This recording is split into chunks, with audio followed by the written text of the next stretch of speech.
राधे कृष्णा दोस्तों, कैसे हैं आप सब। जवाब में राधे कृष्णा कमेंट में जरूर लिखिए। स्वागत है आपका आपके अपने चैनल स्पिरिचुअल सोर्स में।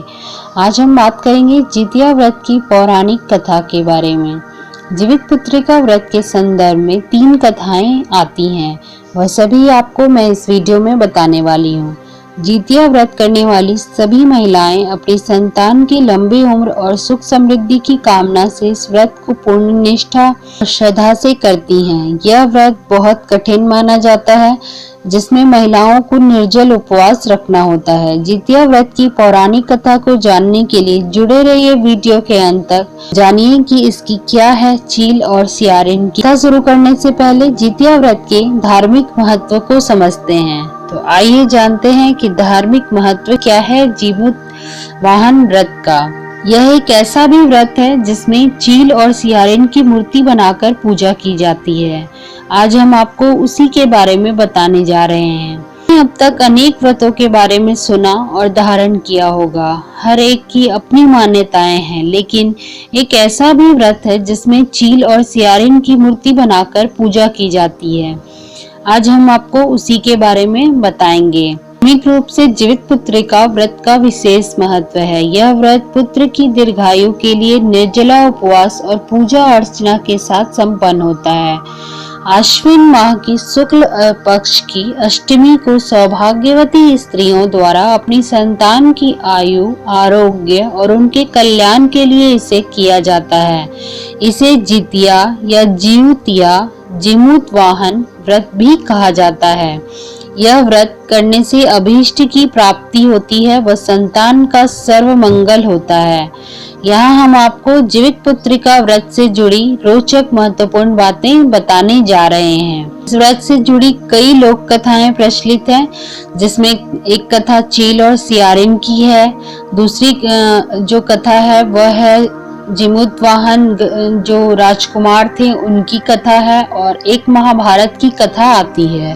तो सभी कथाओं को जानने के लिए जुड़े रहिए। आइए शुरू करते हैं कि क्या है जीवित पुत्रिका व्रत की पौराणिक कथा। भगवान जिमूत वाहन की जय। कथा को सुनने मात्र से संतान को दीर्घायु और पुत्र रत्न का सुख और समृद्धि की प्राप्ति होती है। तो इस दिन जितिया वाले दिन आप जरूर सुने इस पौराणिक कथा को। ये जानते हैं कि पहली कथा क्या है। जो जितिया व्रत की पहली कथा शुरू करते हैं। जिमूत वाहन गंधर्व एक बुद्धिमान राजा थे। वह बहुत उदार और परोपकारी थे। बहुत कम उम्र में उन्हें सत्ता मिल गई थी, लेकिन वह संतुष्ट नहीं थे। इनका मन राजपाट में बिल्कुल भी नहीं लगता था। इनाम स्वरूप उन्होंने अपने भाइयों को अपने राज्य की सभी जिम्मेदारियां सौंप दी और अपने पिता की सेवा के लिए जंगल चले गए। वहीं उनका विवाह मलयवती नाम की एक राजकन्या से हुआ। वह अपने वैवाहिक जीवन से संतुष्ट। एक दिन वन में भ्रमण करते हुए जिमूत वाहन ने वृद्ध महिला को विलाप करते हुए देखा। उसका दुख देखकर उनसे रहा नहीं गया और उन्होंने वृद्धा की इस अवस्था का कारण जानना चाहा। इस पर वृद्धा ने बताया कि मैं नागवंश की स्त्री हूँ और मेरा एक ही पुत्र है। मैंने पक्षीराज गरुड़ के सामने प्रतिदिन खाने के लिए एक नाग सौंपने की प्रतिज्ञा की हुई है, जिसके अनुसार आज मेरे ही पुत्र शंखचूड़ को भेजने का दिन है। बताएं कि मैं अपने इकलौते पुत्र को कैसे उसके पास भेज सकती हूँ, और यदि मेरा इकलौता पुत्र बलि पर चढ़ गया तो मैं किसके सहारे अपना जीवन व्यतीत करूंगी। यह सुनकर जिमूत वाहन का दिल पिघल गया। उन्होंने कहा कि वे उनके पुत्र के प्राणों की रक्षा करेंगे। जिमूत वाहन ने कहा कि वे स्वयं अपने आप को उसके लाल कपड़े में ढककर शिला पर लेट जाएंगे। इस प्रकार उसकी पुत्र के प्राणों की रक्षा भी हो जाएगी। जिमूत वाहन ने आखिरकार ऐसा ही किया। ठीक समय पर पक्षीराज गरुड़ भी पहुंच गए और वे लाल कपड़े में ढके जिमूत वाहन को अपने पंजे में दबोचकर पहाड़ के शिखर पर जाकर बैठ गया। गरुड़ ने महसूस किया कि जिसे वो अपने पंजे में पकड़े हुए हैं वो अपनी आंखों से आंसू और मुंह से आह तक भी नहीं निकाल रहा है। ऐसा पहली बार हुआ था कि आखिरकार गरुड़ जी ने जिमूतवाहन से उनका परिचय पूछा। पूछने पर जिमूतवाहन ने उस वृद्धा स्त्री से हुई अपनी सारी बातों को बताया। पक्षीराज गरुड़ हैरान हो गए। उन्हें इस बात का विश्वास ही नहीं हो रहा था कि कोई किसी की मदद के लिए ऐसी कुर्बानी भी दे सकता है। गरुड़ जी इस बहादुरी को देख काफी प्रसन्न हुए और जिमूतवाहन को जीवन दान दे दिया। साथ ही उन्होंने भविष्य में नागों की बलि न लेने की भी बात कही। इस प्रकार एक माँ के पुत्र की रक्षा हुई। मान्यता है कि तब से ही पुत्र की सुरक्षा हेतु जिमूतवाहन की पूजा की जाती है। आइए जानते हैं कि जितिया व्रत की कथा दूसरी कौन सी है। नर्मदा नदी के पास कंचनवटी नामक नगर में मलय केतु नाम का एक राजा राज्य करता था। नर्मदा नदी के पश्चिम दिशा में मरुभूमि थी जिसे बालूहटा कहा जाता था। वहीं एक विशाल पाकड़ का पेड़ था। उस पेड़ पर एक चील रहती थी और पेड़ के नीचे खोदड़ था जिसमें सियारिन रहती थी। दोनों में खूब दोस्ती थी। चील जो कुछ भी खाने को लेकर आती उसमें से सियारिन के लिए जरूर हिस्सा रखती। सियारिन भी चील का ऐसा ही ध्यान रखती। एक बार की बात है, वन के पास एक गांव में औरतें जितिया की पूजा की तैयारी कर रही थी। चिल्लों ने उन्हें बहुत ध्यान से देखा और इसके बारे में अपनी सखी सियारिन को बताई। दोनों ने इसके बाद जितिया का व्रत रखा। चील और सियारिन दोनों में बहुत भी दोस्ती थी, इसलिए दोनों ने मिलकर महिलाओं के देखकर जितिया व्रत करने का संकल्प किया और व्रत को रखा और दोनों ने जिमूतवाहन की पूजा के लिए निर्जला व्रत रखा। तभी अचानक व्रत वाले दिन उस नगर में बड़े व्यापारी की मृत्यु हो गई। अब उसका दाह संस्कार उसी मरुस्थल स्थल पर किया गया जहाँ पर सियारिन और चील दोनों रहते थे। वो रात बहुत गहरी और काली और घनघोर वर्षा वाली रात थी और तूफानी भी थी और अब तक सियारिन को भूख लगने लगी थी।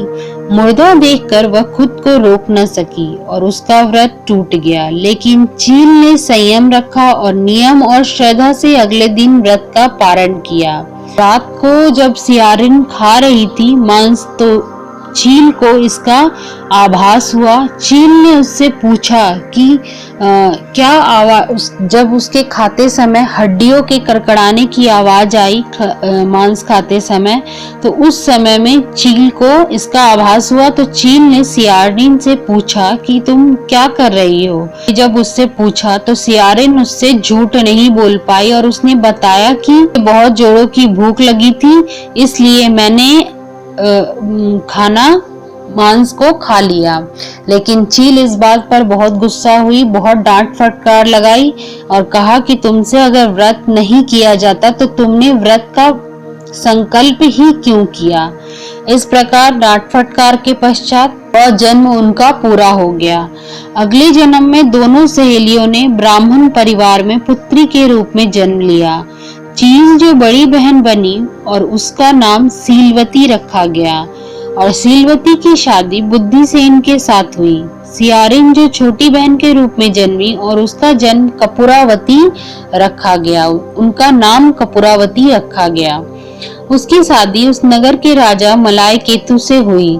कपूरावती कंचनवटी नगर की रानी बन गई। भगवान जिमूतवाहन के आशीर्वाद से सीलवती के 7 बेटे हुए, लेकिन कपूरावती के सभी बच्चे जन्म लेते ही मर गए। सियारिन रानी के जो भी बच्चे होते वे मर जाते, जबकि चिल्लों के बच्चे स्वस्थ और हट्टे कट्टे रहते। इससे उसे जलन होती। ईर्ष्या के कारण सियारिन रानी बार बार उसे और अपनी बहन के बच्चों और उसके पति को मारने का प्रयास करने लगी, लेकिन वह सफल नहीं हो सकी। समय के बाद सीलवती के 7 पुत्र बड़े हो गए और वे सभी राजा के दरबार में काम करने लगे। कपूरावती के मन में उन्हें देख ईर्ष्या की भावना आ गई। उसने राजा से कहकर सभी बेटों के सर कटवा दिए और उन्हें 7 नए बर्तन मंगवाकर उसमें रख दिए और फिर लाल कपड़े से ढककर सीलवती के पास भिजवा दिया। यह देख भगवान जिमूतवाहन ने चमत्कार करके मिट्टी से 7 भाइयों के सर बनाए और सभी के सर को उसके धड़ कर उन पर अमृत छिड़क दिया। इससे उनमें जान आ गई। सातों युवक जिंदा हो गए और घर को लौट आए। जो कटे हुए सर रानी ने भेजे थे वे फल बन गए। और रानी कपूरावती बुद्धिसेन के घर से सूचना पाने को व्याकुल थी।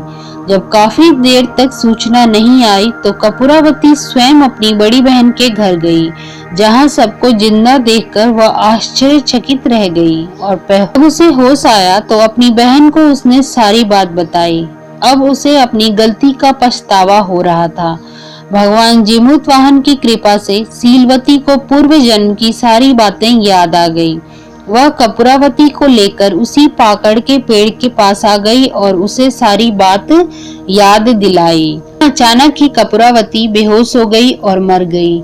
जब राजा को इसकी खबर मिली तो उन्होंने उसी जगह पर जाकर पाकड़ के पेड़ के नीचे कपूरावती का दाह संस्कार कर दिया। इस प्रकार कपूरावती का अंत हुआ और कपूरावती संस्कार किया गया। उसके बाद से ही इस जो जीमूतवाहन की पूजा सभी जगह प्रचलित हो गई और सभी महिलाएं, सभी माताएं और बहनें अपने पुत्र और संतान की रक्षा के लिए, उनके सुख समृद्धि की कामना के लिए इस व्रत को करने लगी। तभी से यह व्रत बहुत प्रचलित हो गया। ये जानते हैं कि महाभारत की वह कौन सी ऐसी कथा है जो जीमूतवाहन जीवित पुत्र का व्रत से जुड़ी हुई है, तो इसको भी हम जान लेते हैं। मान्यताओं के अनुसार ऐसा माना जाता है कि इस व्रत का संबंध महाभारत काल से भी है। महाभारत के युद्ध में अश्वत्थामा अपने पिता की मृत्यु के बाद अत्यधिक नाराज थे। इसी के चलते उनके हृदय में बदला लेने के भाव से वह पांडवों के शिविर में घुस गए। अश्वत्थामा ने शिविर के अंदर सो रहे 5 लोगों को पांडव समझकर मार डाला। असल में वे सभी द्रौपदी की 5 संतानें थीं। तभी अर्जुन ने उसे बंदी बनाकर उसका दिव्य मणि छीन लिया। अश्वत्थामा ने बदला लेने के लिए अभिमन्यु की पत्नी उत्तरा के गर्भ में पल रहे बच्चे के गर्भ को नष्ट कर दिया। उन्होंने ऐसा ब्रह्मास्त्र के द्वारा किया। ऐसे में भगवान श्री कृष्ण ने अपने सभी पुण्यों का फल उत्तरा की अजन्मी संतान को देकर उसको गर्भ में ही फिर से जीवित कर दिया। गर्भ में मरकर जीवित होने से के कारण उस बच्चे का नाम जीवित पुत्रिका पड़ा और तब से ही संतान की लंबी उम्र और मंगल के लिए जितिया का यह व्रत आने लगा। ऐसा माना जाता है कि इस प्रसंग से संबंधित भगवान शिव ने भी भक्तों को वरदान देने की इच्छा प्रकट की थी। एक पौराणिक आख्यान के अनुसार कैलाश पर्वत पर भगवान शंकर जब माता पार्वती को यह कथा सुना रहे थे तब उन्होंने कहा कि आश्विन कृष्ण अष्टमी के दिन उपवास रखकर जो स्त्री सायंकाल प्रदोष काल में जीमूतवाहन की पूजा करती है और कथा सुनने के बाद आचार्य को दक्षिणा देती है, वह पुत्र का पूर्ण रूप से सुख प्राप्त करती है। स्पिरिचुअल सोर्स फैमिली जितिया व्रत की शुभकामनाएं देता है। आप सभी को हमारे तरफ से जितिया व्रत की ढेर सारी शुभकामनाएं। आशा है कि आपने जितिया व्रत की पौराणिक कथा अवश्य सुनी होगी। वीडियो पसंद आई हो तो वीडियो को लाइक शेयर कीजिए ताकि सभी लोगों को इसका फायदा मिले और हमारे साथ मिलकर दुनिया में खुशियां फैलाइए। चैनल पर नए हैं तो सब्सक्राइब करके स्पिरिचुअल सोर्स चैनल फैमिली का हिस्सा बनिए। हमारे चैनल पर आपको रोचक और ज्ञानवर्धक जानकारियां मिलेंगी। तो मैंने एक ही वीडियो में तीनों कथाओं को सम्मिलित रूप से आप लोगों के सामने उजागर किया है, तो आप सभी एक बार में ही इन तीनों कथाओं का श्रवण अवश्य करें। आज के वीडियो में इतना ही। मिलते हैं अगले वीडियो में एक नई जानकारी के साथ। आप सभी लोग इस जीवित पुत्रिका व्रत का बहुत अच्छे से नियम से पालन करें, निष्ठा से इस पूजा को संपन्न करें और जितिया वाले दिन इस पौराणिक कथा को, इन सभी कथाओं का श्रवण अवश्य करें।